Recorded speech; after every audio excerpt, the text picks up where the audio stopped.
Hey everybody, welcome to Mommy's Crime Time. This video is one that I've been working on for quite a while because I have wanted to make sure that I gave you guys an extremely accurate and very detailed description of what I want to say. I didn't want it to be something that was more speculation or something that was based solely upon theory. I wanted this to be based on fact, and I want to be able to show you exactly what I am talking about. And what I want to talk about is, of course, the Chris Watts case, but not necessarily Chris Watts today. He is not who I want to focus on. I want to focus on Nicole Kessinger. Why, you ask? Because she is shady, okay? Because obviously there's something wrong with her because she cannot remember anything. She lies like a rug, and every time she opens her mouth, she basically sticks her foot in it. So the point of this video is to show you exactly what I'm talking about and make these points while I show you what my point is. Not just say it, don't just take my word for it, but you'll actually be able to see what Nicole Kessinger said. Now, I'm not going to go over every single thing because we'd be here for like 13 years, but I just want to go over some of the big things that she said, things that she did that just do not freaking add up, and let you see her contradictions. She contradicts herself nonstop. It seems like every time she says something, it is completely the opposite of what she said the time before. So, don't believe me, believe what you're about to see. Like I said, I spent a lot of time on this, and it is accurate. This is not hearsay. This is not my speculation. This isn't anyone else's speculation. This is 100% based on what she said and what came out of her mouth. So, you ready?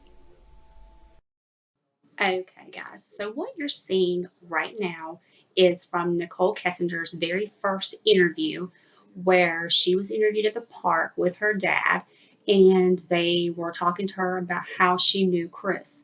At this point, they asked her, when did she meet him? When did their relationship start? And at this time, she said that she met him in approximately June of 2018. After that, they began to hang out. Now, we know this is not true. We know that she met Chris Watts before June of 2018. I'm going to show you in a second what she said in her following interview to completely contradict herself.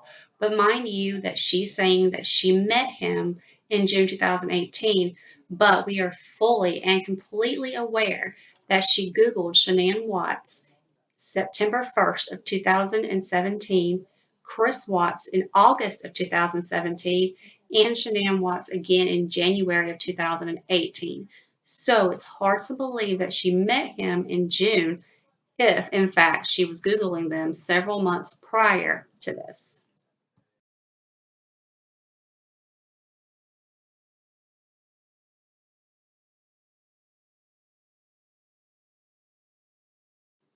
Okay, so next, right now, we're looking at the screen and we're seeing her second interview with the detectives where she is talking about Chris Watts and when she met him. Now she's saying it was May or June. Okay, before she said it was June. She does say they met at work, and she makes it clear that he did not have a wedding ring on his finger and he did not mention that he was in a relationship. And we know that this is when she was trying to make a point that he was not married, or she did not know that he was married. She said that he mentioned he had a significant other, I guess, after he mentioned the children, but he mentioned that he was in a separation, and she did not know Shanann's name for a while. But we do know that when he showed her his phone, according to Chris, and showed her the photos of his children, that Shanann was also on his lock screen. So she saw the picture of Shanann. She can say as much as she wants that she did not know he was married, but we all know this is BS because as many times as she Googled Shanann over the course of, from September up until this point, Shanann's Facebook was public, and anything that Shanann posted would have been easily seen by anyone on social media. Off social media, you could have found her very easily through a Google search, and she would have seen that they were in a relationship and that they were happy together, regardless of what she says. He said. Now he does say that she did know he was married from day one, but he does say that she thought that he was separated to be fair.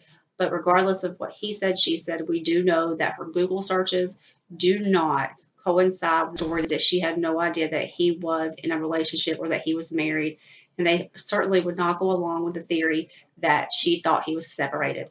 Because I'm sorry, but if you're going to be in a relationship with a man and you think he's separated or whatever, but you know he's still living with his wife, that would be one of the biggest red flags any woman out there knows. If a man tells you he's separated, but he's still living with his wife, that you're going to want to run. There's no way. She's full of crap when she says this. Already, right here, she's contradicting herself with saying, oh, we met in June. Now she's saying, oh, was it May or June? So she's already starting to slip over her own words and contradict her own statements.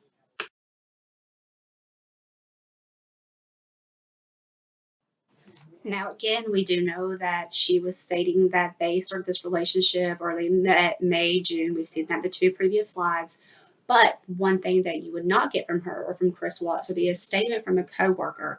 His name was Anthony Brown, and he was interrogated during the investigation. And he did say that after he started to think about it, he realized that Watts may have been dating a girl in the Endarco office and that he thought the girl he was dating was named Nikki. He does say he saw Watts and Nikki standing near the break room talking together. He said that he thought Watts and Nikki were standing extremely close and thought that was unusual. And that must have happened about 5 months ago. Now, 5 months ago would put their relationship starting sometime in April, March, April timeframe. We've tried to figure out exactly when Nikki started at Endarco. There have been statements that she started in March. So this will go with that. If she did start in March, she met him in April. This is when they started a relationship because I have a very, very hard time believing that this relationship did start in, June and then they got intimate in July. And at some point, after 2 or 3 weeks, things escalated to the point that they did that quickly. It does not add up. It doesn't make sense. This statement would go better with them having been together longer than either of them admit to investigators.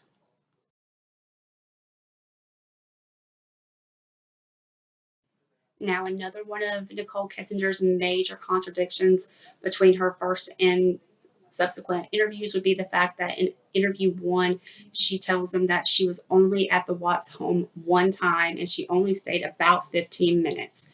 This is when she says she saw their photographs, things like that, and that this was the second weekend of July. This would be the time that she went to his home on July 14th. Now, we've learned a lot about this visit. This is the visit that we've learned about where she got angry with him after walking through the home and got in her vehicle and sat there for a while, and then he had to coax her back inside. And at the end of the night, he went back to her house, and this is when she told him that she wanted the first with him of having his first son. So the biggest contradiction here is she tells investigators in the first interview that she had only been to his home one time and she only stayed there for about 15 minutes.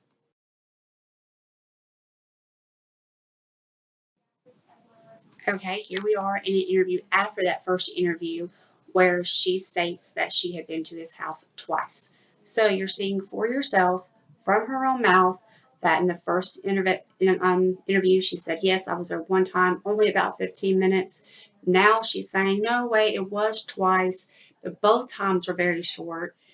And she starts to talk about, how she was uncomfortable there and she respected that it was someone else's space, that she did go there very early in the relationship. It was right off the highway in Frederick, but she did not know the street name. We do know that she Googled the address and the name Ronnie Watts on the night of August 11th after her date with Chris. So this is not true either because she did know the street name in order to Google it. So there she goes contradicting herself of how many times she had been to Watts' home. Now, here what we're seeing is where she's telling in investigation or interview one that the time that they went out to eat on August 11th at the Lazy Dog restaurant was one of few times they had been in public together, that otherwise typically they were at her residence and that she did not like to go to his residence. Now, we know this is not true. In a later interview, she is kind of questioned about this because, as I said, she said, it was one of only a few times we were in public.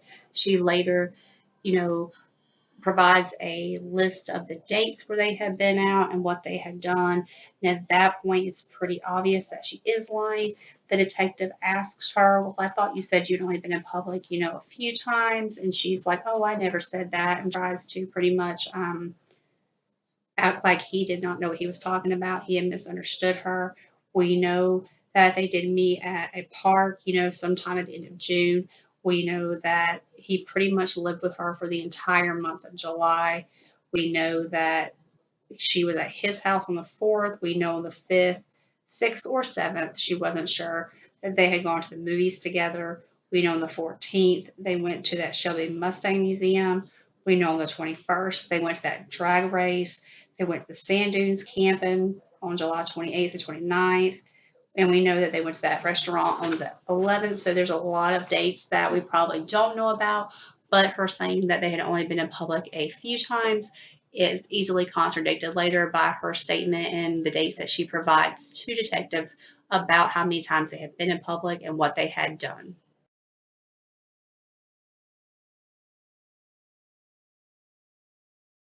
Okay, now on the screen you're seeing where she told the investigators that she did not know that Chris Watts's wife, Shanann, was pregnant until she had seen the media reports associated with the missing person report.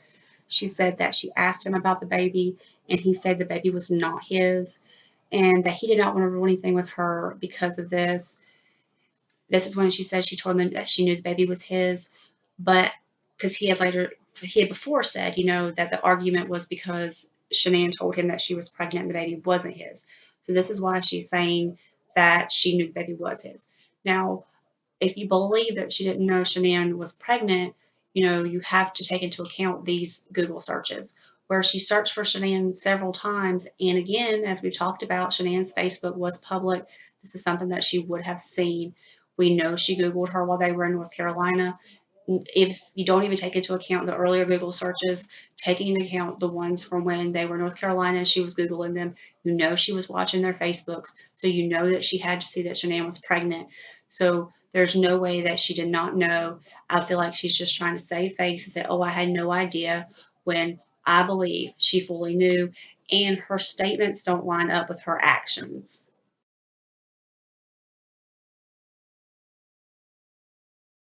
Now, there's a lot of information in this slide, and we're going to start at the top where she says that during their dinner they discussed fitness. She talks about how Chris had lost 13 pounds during the time they were dating and that she didn't have any concerns that he was using drugs. Now, later she says they talked about him getting an apartment. For a little bit, she acts like she doesn't know what they talked about. And then she says, "Oh, we talked about his fitness." And then later she'll say they talked about him getting an apartment and his financial situation and things like that. So this is another contradiction. She then says that he had told her that Celeste was allergic to nuts. But in an earlier interview, she said that she did not know much about the girls other than their names. So again, another contradiction. If she only knew their names, how would she know personal things such as allergies? And she's also very aware of the incident that happened in North Carolina with Shanann and Chris Watts's mother. Now, it also says that her relationship with him was healthy. They were intimate during the relationship. She said that he told her he loved her, and she told him that she loved him as well. He wrote that he loved her in cards, and she felt that he was genuine. She said he sent her flowers, and that he had become very attached during the short relationship. Now, this may be true, he was attached, but she doesn't seem to understand the fact that she also has said and says later that the relationship was not that serious, that it was nothing that was going to like leading thing. She didn't think he was a guy she was going to marry or anything like that. She makes those statements, but here she's admitting that she told him that she loved him. She also Googles wedding dresses for 2 hours. She Googles things such as "man I'm having an affair with says he will leave his wife." Now, when you Google something like that, it's pretty clear that you're having an affair. So she's saying he got pretty attached, but it's pretty clear that she also was very attached. Now, she says that none of her friends ever knew about him because it was like he was with two women. If he had been divorced, she did not believe she would. If he had been divorced, she didn't believe she would have been able to tell anybody about him. So she's saying like no one knew about him and her. But we know that later in interview 3, she does admit to telling her friend Charlotte about him. And in interview 1, she said that her dad had been the only person aware. So she's gone from my dad knew, no one knew, and then in a little bit you're going to see that she said that her friend Charlotte was aware. It's pretty clear that she only showed that or said that Charlotte was aware because she knew the detectives had already found out about text messages with Charlotte that made it clear that Charlotte knew about her relationship. Okay, here we're seeing where in interview 3, she's going to admit to telling her friend Charlotte about Chris Watts after she had denied it in the first and second interviews, as we just talked about. She admits to telling Charlotte about Chris and his children. So, this is when she's realized that the day before at the Thornton Police Department, when she was telling Kovac about how she had not told anyone, she's starting to realize when he was asking her questions about Charlotte that possibly he knew more, and that's why she calls him and decides to tell him that she had talked to her friend Charlotte about Chris and his children. This slide is about her mentioning that he had children with Charlotte and mentioned that she didn't like that Watts had children. She said that, she was not sure that he was the one she was going to spend the rest of her life with, and that she did not like that he already had children. He had already done everything in reference to marriage and children. She talked about having her own life with a man who had not been married, did not have kids. Nicole said this conversation was exclusive to her and Charlotte and that she never talked with Watts or anyone else about this information. Again, she only started talking about this after she had been confronted with the fact that they knew that she had spoke with Charlotte about Chris Watts. Now, my question is, what if she did express this to Chris Watts and this could have contributed to why he killed his family? Again, would not justify it, but could contribute. And it's clear here that she wanted first. She did not want anything secondhand. She was very, very stuck on having firsts.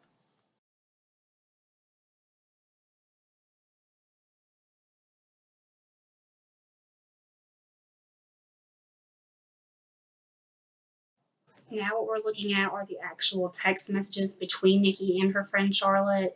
These were from August 12th, so basically the day before the murder. And this is where she's saying she feels like every dude that she meets has kids, and if they don't, they have commitment issues or some BS. It sounds like she believes children are a problem. Why else would she say it feels like every dude I meet has some BS, like, commitment issues or kids? So it makes it sound like she definitely was not happy about Chris Watts having children. Again, is this something that she told him about? Is this something that could have contributed to his mindset as to why he did do what he did? We don't know, but I do know that this is a telling text. Now, she was questioned about this. She played it off, like it wasn't anything major. This was an exclusive conversation with her friend. She also told her, I feel like I will always be second place, like he's been there, done that. It's early though. We will see. He's very kind to me though. So again, she's saying, he's already done this. He's already had kids. He's already got married. I'll always be second because again, we know that she has this insane infatuation with firsts and wanting to, have his first son, other first. She was upset that he had already been married, already had kids. So it's kind of telling that she's telling her friend this, and it was something that the detective did focus pretty heavily on with her and tried to get her to talk about because if she did, say this to anyone else, it would be kind of not something that she should say to him. And it also lets us know that if she was serious about him, then obviously she would not have had a problem with him having children.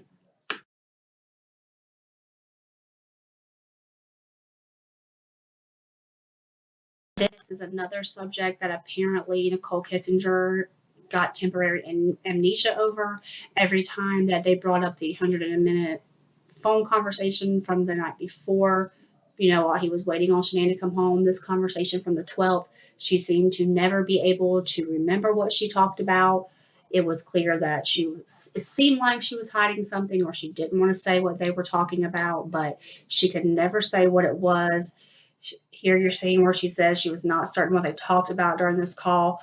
But although she could not remember the content of this phone call, apparently she could remember that the TV was on and she was wondering if he was waiting up for Shanann. So you can't remember anything that you talked about during this conversation, but you somehow can remember the TV was on. Now, Chris Watts does say in the letters from Christopher book that they had phone sex during this conversation. Again, his word is about as good as hers, so we don't really know. So we know she had just said in the previous interview that she did not remember what this conversation was about for the 111 minutes. All she remembered was that the TV was on. Now she comes back and says, "Oh, wait, I do remember something. I remember that he told me that night that he was not coming to the office and that he was going to a pump site and that he had told her that's when he was going to Endarco or to the Servi site." She still talks about how the television was playing in the background and that it was strange that he was watching television at night. It seems like she was always pulling in some sort of irrelevant information to kind of throw off track what the actual question or subject was. I do want to kind of talk about some things about Nicole Kessinger during her interviews that are kind of strange or that I found to be odd. Um, One of the things that I thought was pretty odd is that she would never say Cheyenne's name. She would have to be prompted to say the name. And at first she's like, "Oh, I didn't even know her name. I didn't know a significant other's name," but we do know that she Googled her. So, of course, she did know her name. And she would not say her name during the interviews. She was kind of strange in the sense of like her voice. She was kind of flirty towards the agent. She did not do well with the female agents. For example, when Agent Tammy Lee came in, she kind of just changed her entire behavior, but she was giggly. She seemed kind of happy in a way, flirty, like she was, not in the middle of a murder investigation, especially a murder investigation of four people. It just did not seem to make sense. She was like the queen of deflection. Anytime they would ask her a question or try to get information from her, she would go on like a long tangent and talk about something that was completely irrelevant.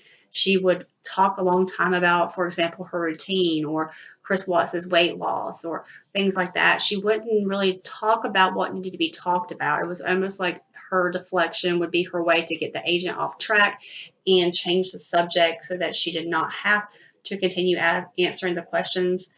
She gave him a very, very hard time about handing over her phone. She says she wanted to cooperate, but at the same time, it seemed to be like pulling teeth to finally get her phone from her. She was also very, very worried about herself during these interviews, especially towards the later ones. She was concerned about her job, about her appearance, what people were going to think about her, that sort of thing. Was she going to lose her job and things along those lines? She did not appear to be taking into account the situation at hand or the fact that people were dead and that she should probably, be more cooperative and more sympathetic towards them and not so much about herself. I found this to be completely narcissistic. I'm going to play a part of her interview where she gets emotional. It does not sound genuine to me. Again, that's my opinion, but I'll play it. No, like it's he's so disgusting. I'm so ashamed of him and everything, and I just all those little girls, they're so little. They're so little. Talk a little bit earlier about getting some help for me. Now, she did talk about getting help, about, someone to help her cope with this situation. She was having a hard time dealing with it. She wasn't able to sleep. So the police department was providing her with someone to talk to. And then this is another clip from part of one of her interviews. It's hard to talk about it. But it's so sad, and she's pregnant.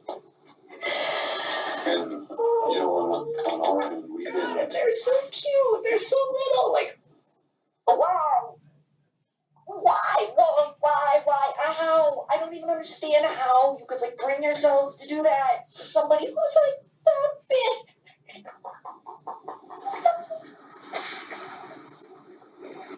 And this was pretty much the only time she ever showed emotion, and it just did not sound genuine. You would think she would have been more emotional than this, but again, she was not.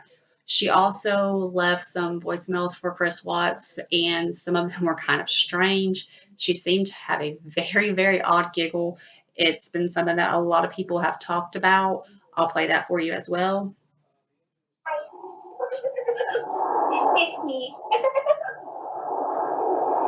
I guess just call me back when you have a chance. Bye. Definitely an odd giggle, an odd, voicemail. I don't know about her personality, so I can't really say, I don't want to judge her for that because if that was her personality, if she was a playful person, but it just sounds very childish and very immature, in my opinion.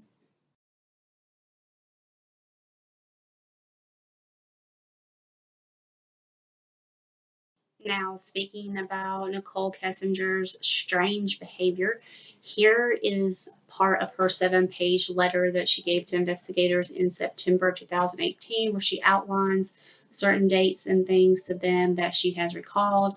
And this is when she talks about how when he came to her house that he brought condoms and one box was full and unopened, but the second box was partially used. She asked him why, and he told her they were from him and Shanann, and this to her was strange. So she Googled expiration dates on condoms.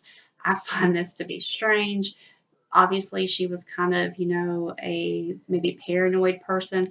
I find it hard to believe someone who would Google condom expiration dates would be someone who could not recall a conversation. This is just strange to me, not exactly something I would think that she would do. Here you're seeing in the second interview, this is very early in that second interview, where Detective Kovac is asking her, kind of, how things were going with him and her and progressing. And she's saying that they never talked about marriage, meeting the kids, or cutting the mom out. It was never like that. I have kind of touched on that a little bit before in this video about how she would like to say that things weren't very serious between them, but she's very, she's saying right here in the very beginning of this interview that it was never like that and they did not talk about marriage. We know she Googled wedding dresses. We know she Googled marry your mistress. But what makes this so hard to believe, and obviously she's very forgetful, is the fact that here we are early and she's saying they never talked about marriage. But now you're seeing that she did say later in this same interview, at the very bottom, you see Chris and Nicole talked about marriage offhanded. These were not deep conversations. So, in the exact same interview, she has already contradicted herself by saying, "Oh, we never talked about marriage. It wasn't like that." Saying, "Oh, well, we did talk about it offhanded." So, she obviously can't keep her facts straight during the same interview, let alone more than one interview. At the top, you see where he's asking her about her friend Charlotte, and this is where he was questioning her about the text messages that she had and what appeared to be about her dating someone else. And she was saying, she had never dated any of these other people and that she did talk to other men on eHarmony, but that she never, went out on dates with any of them. But she did make the comments that she did go on dates, but they either stood her up or things like that to Chris Watts. So again, she's contradicting herself. But I thought that the thing about marriage was a pretty big point to make.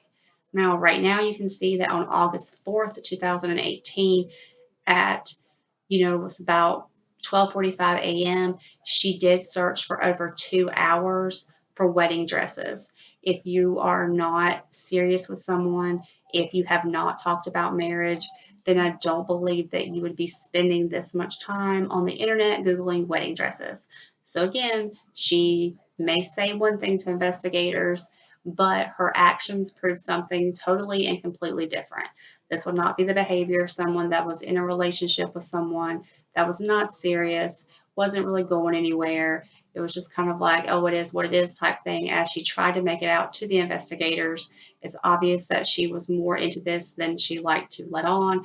And this was actually during the time that Chris Watts was in North Carolina that she was looking these things up. So it leads us to believe that her statement about telling him to work on the marriage was again BS. Now, here we see where on July 24th, she looked up, "Man I'm having an affair with says he will leave his wife." Now, it is important to see that she wrote or typed in the word affair because unless she thought she was having an affair, she would not have typed the word affair. That word alone is very telling because it proves that she knew she was having an affair, that it was not some, oh, he's separated, they're not together. She knew it was an affair because she even called it an affair. So, pretty obvious that she was aware he was married. She was aware that he was still with his wife. not just living with his wife, but with his wife. And her Google searches of the Facebooks and looking at their Facebook accounts would prove this as well. Now you see a card that was given to Nikki from Chris Watts on July 30th. It says, "Wow, where do I even start? The first day I saw you, you took my breath away." I hate when he makes this statement because we do know that that is exactly how he killed Shanann, by taking her breath away. I hate that statement. "The first day I had the guts to talk to you, I got lost in those stunning green eyes. The first day we hung out in the park together, I knew I was addicted. The first time we kissed, I knew I had met the most amazing, unique, and electric woman ever. We have a lot of firsts together, Nikki, and I want to keep having them with you all night." And then he goes on to, the Kanan Smith song. So this is another, reference to the first together that seemed to be so important to Nikki, that she was obviously quite obsessed with and were always brought up during the relationship. So here we're seeing where they're talking about the date on August 11th. Now, if you'll remember earlier, I showed you the slide where she said that they had spoke about fitness. First she didn't really remember, then it was, oh, we talked about fitness because, she was so fit. Now she's going to go ahead and say, okay, well, we talked about apartments, and now he was kind of reluctant, and he had previously planned on looking at apartments the week of the 13th. Now he didn't seem interested in doing so, and that he told her he had found a few apartments, but none made him excited.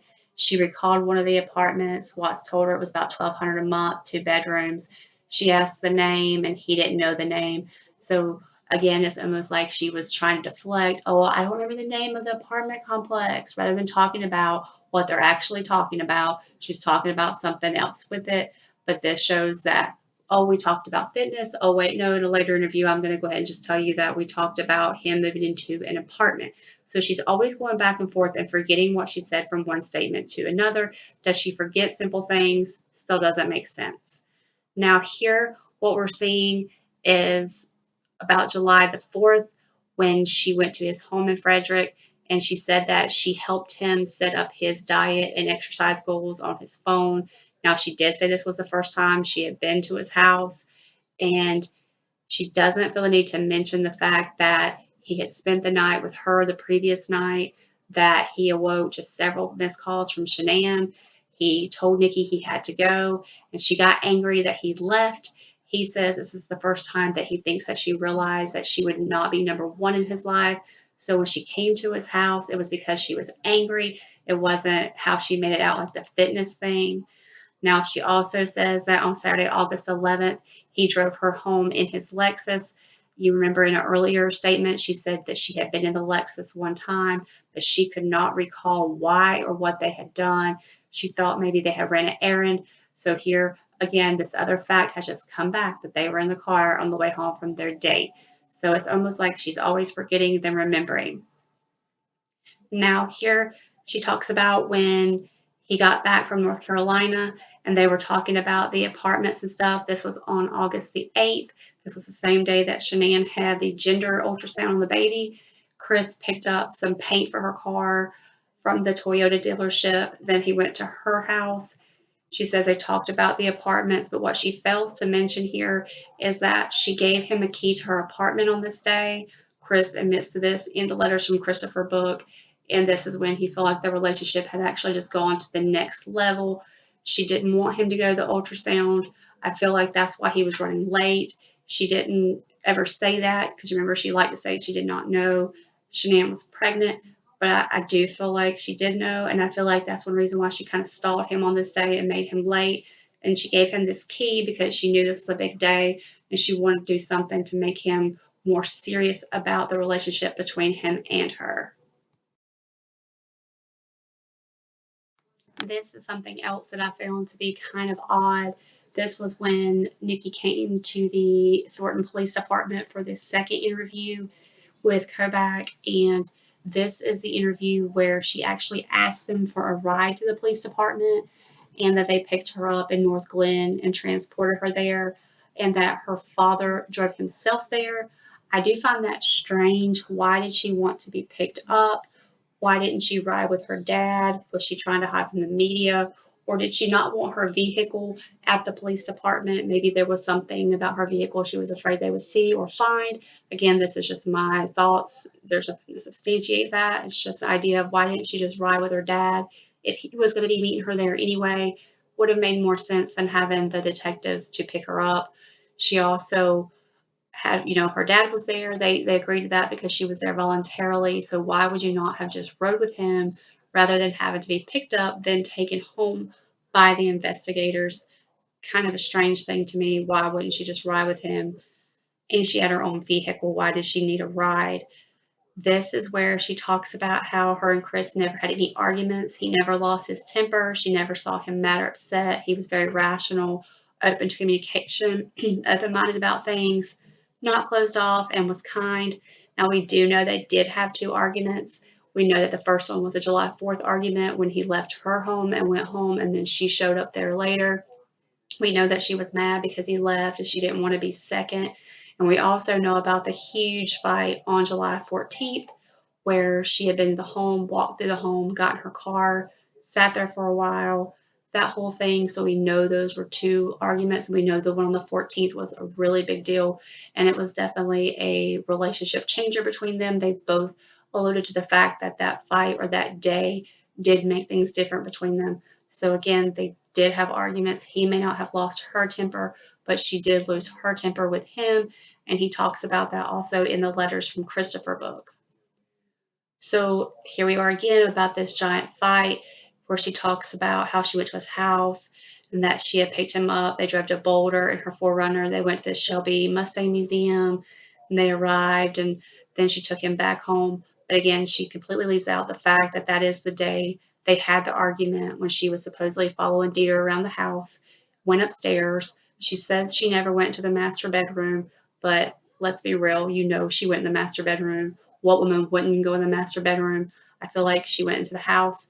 She saw the pictures of the family. She saw the girl's stuff, and she realized that he had a major life there with them. She got jealous. She got mad. It's obvious she was a jealous person. She was very condescending about her comments towards Shanann even after her death. So to me, I feel like, she left this fight out because she did not want to paint herself as being irrational or angry. She wanted to paint herself as a good person who was coming forward to just, help save the day and help the detective solve the case. But there was so many things that she did leave out, things that were important and things that could have been a little more telling in the investigation that may have given more insight as to Chris Watt's state of mind when he committed these crimes. This is another one of the cards he gave her the same day, and it's just some sappy, annoying, quotes that he wrote to her. When I'm around you, I can feel peace in the atmosphere, and I can't resist the feel you put me in another level or on another level. You bring me right back down to earth to keep my engine roaring when you're pushing the pedal. Just some of his weird, sappy, I love you stuff. Meanwhile, he had to Google when to say I love you and how does it feel when someone tells you they love you.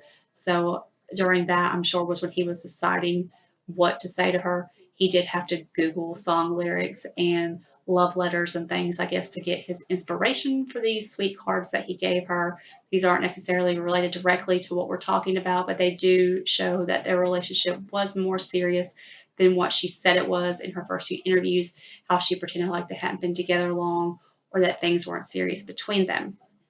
Now, here is where you're seeing another part of that 7-page letter that she gave police, talking about the condoms and asking him if he used protection when he slept with her, because you remember he had told her that he did, and that this time is when he told her that no, he and Shanann Watts did not.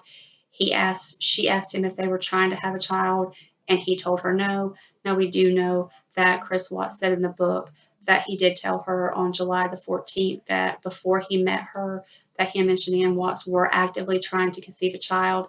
He does say that he did not tell her that Shanann was pregnant. Again, I do believe she knew, but this is also the exact same night that she brought up to him that she wanted to have his first son. So not necessarily coincidental in my opinion. She says she left his house, but she fails to mention that when she left his house, he also went home with her and stayed the night with her. So again, she's leaving out important information to make it, fit her narrative and make her look like a victim. and leave out the parts where she was with Chris more than what she told the investigators, because we do know that he spent pretty much the entire month of July at her house with her. So again, doesn't make sense. Now, this is talking about when he went to North Carolina and that he had left the last week of July. She said that she thought she had convinced him to work on his relationship with Shanann, and she figured she was going to get out of the relationship with him. Now, this to me is kind of funny because she says she told him to work on his marriage, but yet she got angry with him while he was in North Carolina because he told her that he would not be able to talk so much. If she did want him to work on his marriage, why was she constantly calling him? Why was she angry that he couldn't talk to her? And most of all, why was she still sending him nude photos the entire time he was there if she had tried to convince him to work on his marriage? We know that she was sending a lot of nude photos because if you look at the phone records, you can see where he was consistently transferring these photos to his secret calculator app where he hid all of the photos of him and Nicole Kessinger. So again, I feel like she said this sarcastically. Oh, we'll just go back to North Carolina and work on your marriage. But she didn't mean it as in, oh, we'll go back to North Carolina and work on your marriage. I really think this was said in a sarcastic manner. Now she starts to talk about the day of the murders and how she did not hear a lot from him that day. He said it was a busy day and that she got off work around 3 and that when she got home, her good friend was there. Now, her good friend's name was Jim. She refused to tell them anything about Jim. She was very adamant about the fact that he did not know anything. He did not know Chris. He did not need to be brought into this. I mean, she was like, over the top, you're not going to talk to Jim. Now, we do know his last name. We figured those things out. But why was there so much secretism around Chris Watts? Now, we know she says at around 3:45 is when he texted her, and this was around the time that he said that his family was missing and that she had called him around 4. But she also kind of makes it sound like she wasn't that concerned with talking to him. Her phone records prove there were a lot of phone tag going on. If, she cared about him so much and his, obviously she would care about his girls. She knew they were missing. Why wasn't she more worried about her phone, talking to him and seeing what was going on instead of entertaining Jim, which is kind of what she has made clear that she was doing. Who was Jim? Why is she trying to hide him? There's got to be more to the Jim story than what we actually know. And that's one thing that has led people to speculate more about her. Who was Jim? Was he involved in the murders? Was he like a third party? Does he know something about her or about the crimes that we don't know? And it's something that we're probably never going to find out, unfortunately. But it's just strange the way that she did not want them to talk to Jim, didn't want anything, it was don't talk to Jim. It was strange because it's just not the behavior, as I've said before, that you would expect from someone who was being talked to about a murder investigation of not one but 4 people. And you are a critical witness in this because you are the mistress, and she was still trying to hide things and be defiant to the investigators even after she knew that they were dead. It was almost like she just was more self-absorbed, more worried about herself, and did not seem to care about what was going on around her and the lives that were forever changed. Here you see where she talks about how she had asked him to delete his text messages to keep their relationship secret from friends, you know, to keep it secret from friends, or because there was something there that she wanted him to hide. I do feel like there was, she was worried about what was in his phone, just as she was worried about hers. She was trying to cover all tracks. She deleted everything out of her phone, and she was advising him to do the same thing. Now, this is all in the conversation on the 12th, that night after the family's gone missing. This is also the night that he told her that, Shanann had left her wedding ring at the house, and she basically tells him to just pawn it.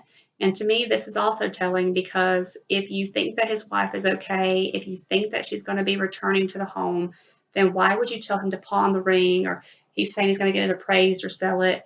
That doesn't make sense. If you think that she's coming home, why would you tell him to pawn the ring? Especially during a time that his family's missing, no one knows where they are. There's police, investigating this and looking for them. But you're saying, oh, well, why don't you just pawn that ring? I just felt like that was distasteful. I felt like it was telling of her character. It just did not sit well. Now what you're seeing on the screen is a response from him to her. Now, we don't know what she said to him. Now, the time of this is 2:44 p.m. on the 13th. This is the day that the family went missing. This is after he had gotten home from work. He was actually standing in his neighbor Nate's living room watching the video in front of law enforcement when he sent this text. What did she say to him for him to respond, "Oh my God, that's absolutely ridiculous"? They would freak out. Now, according to her, the text message that she sent was about Lucky Charms. She had seen some Lucky Charms that had unicorns, and she sent him that, and his response was, "Oh my God, they would freak out," meaning the girls. I don't know that I believe that. I mean, Lucky Charms, just doesn't make sense. You're driving home from work or about to get off work, and you're sending him something about Lucky Charms. Doesn't really make sense. Now here you can see it's kind of small. You might have to get close, but this is showing the dates in which she searched for Chris and Shanann in 2017. Again, these dates were in the first one they weren't able to get, but they knew that she had searched for her. It's not shown right here in this little portion, but you see that it was in 2017. Again, does not add up to her story that she didn't meet Chris until May or June. Why would she have been searching for them in 2017?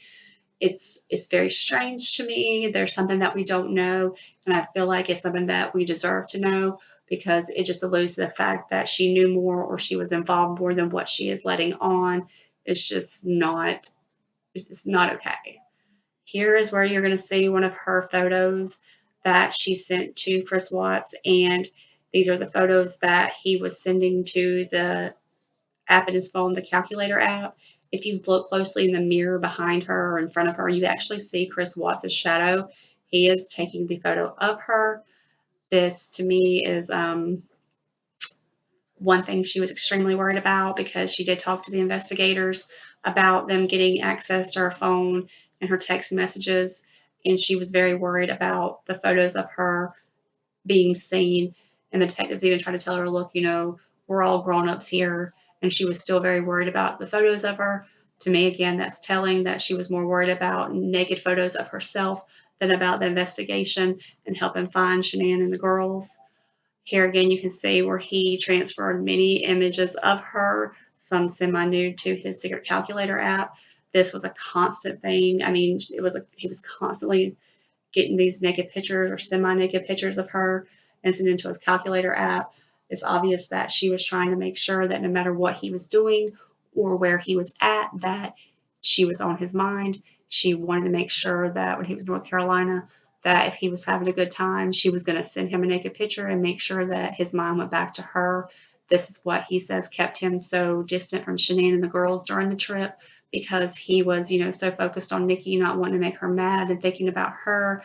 So it's just, I don't understand her. And you can't tell me, you knew he was on vacation with his wife and kids, but you're going to pretend like you didn't know that they were together. We do know that she searched several times during the North Carolina trip for Shanann and Chris Watts. And I feel like that's because if she couldn't get up with Chris, she was trying to see what they were doing and what was going on because obviously she was a little obsessed. So if she wasn't able to talk to him, then she was going to go through Facebook to see if she could find anything out about what was going on with them. I thoroughly believe this. I honest to God, think that she was doing this because she was just trying to see what they were doing when she wasn't around. And it's pretty obvious when she's searching, on August 4th for both their Facebooks at 2:10 p.m. that she was looking to be nosy and see what they were up to. She tries to hide all of this from the investigators. She's not forthcoming. It would be better if she was just honest about everything, told the truth, but rather than just being honest, telling the truth, laying it all out there and saying, look, I was wrong, had this affair, it was bad. I knew that he had this wife and, I shouldn't have done it. Instead, everything she did was just her trying to save face. There's so many strange things about her that just do not seem to make sense, like her pinging in Frederick the morning of the murders. This has led to a lot of speculation about her. What was she in the area? Did she help with the murders? Why did she ping in Frederick? If you look at her phone records, which you'll see here in a moment, She never pinged in Frederick unless she was with Chris Watts at his residence or something like that. She did not ping in Frederick on her way to work. So it makes a lot of people, including myself, question why did she ping there? Because that, especially that morning is very telling. I'm not saying she was there the morning of the murders. I'm not saying she helped with it. I'm not sure about that. I don't want to speculate on that. But what I am saying is it's very strange that she did ping there on that morning. It's strange all the searches. Here you're seeing that ping that morning at 6:16 a.m. where she pinged in Frederick. They had a hard time getting her phone records. At first, she sent them the ones for like August. They had to ask her for the previous ones. She didn't, really just want to hand them over. But if you go through all of the records, you do see that she was definitely in the Frederick area that day. And I don't know how she can explain that away. I really don't. And I feel like that everyone deserves an explanation for that because it is extremely freaking strange. So we've gone over a lot of the things that she has said in her interviews that has definitely made her out to be a liar. If she's not a liar, then she has the worst case of amnesia or short term memory loss of anyone I have ever seen. It's just very hard to believe that she can remember certain facts, such as a TV being on or a condom box and the dates of that, but she can't remember content of very important conversations around the times of the murder. To me, it's convenience. She forgets things when it's convenient for her that she does not want to talk about. The fact that she's Googling affair, she knew he was married, Googling wedding dresses for over 2 hours, but she says, you know what, our relationship was not that serious. If it wasn't that serious, you would not be Googling wedding dresses. It doesn't make sense to me at all why she would do that, especially this early. If you were really only in this relationship for about 6 weeks, then things escalated extremely quickly. I don't understand that. I feel like there was a lot longer of a relationship than what we know. I feel like she did not want to admit to it because she didn't want to make herself look bad. She only admitted basically to what they found out about her. She was not very forthcoming with anything they did not already know. So I don't think that she had any real interest in helping the investigation. I think that she knew that they were going to find out about her and that she chose to come to them after deleting everything in a way to keep herself on the side of the law and not on the other side of the law where she probably did belong. She says things about how um, he never talked bad about Shannon Watts in some of the interviews. So he never said anything bad about his wife. He talked very good about her. But then she also goes on to talk about how he said she was bossy and she spent the money and she did this and she did that. And if he never talked bad about her, then she wouldn't know these things. I feel like it's kind of a travesty of justice that she has not been investigated more. I feel like at the very least she should have been investigated for obstruction of justice because she did delete the information out of her phone that was imperative to the investigation. It's sad to me if that she's not being investigated because I feel like it's not giving justice to Shanann and the girls. I feel like every avenue should be explored. It seems as if he took this plea deal because when he took the plea deal, it stopped the investigation. It kept anyone else from being arrested. And I feel like maybe he did this in a way to protect Nicole Kessinger because who else would he be worried about? Things that he said in the book, like, for example, the oxycodone, he said he would take who he got that from to his grave. It makes me wonder, did she have something to do with that? Did she know more than what she has told? Which obviously she does. And with her narcissistic personality, she's never going to be able to tell us the truth. No one even really knows where she is at this point. So I just want to thank you guys for listening.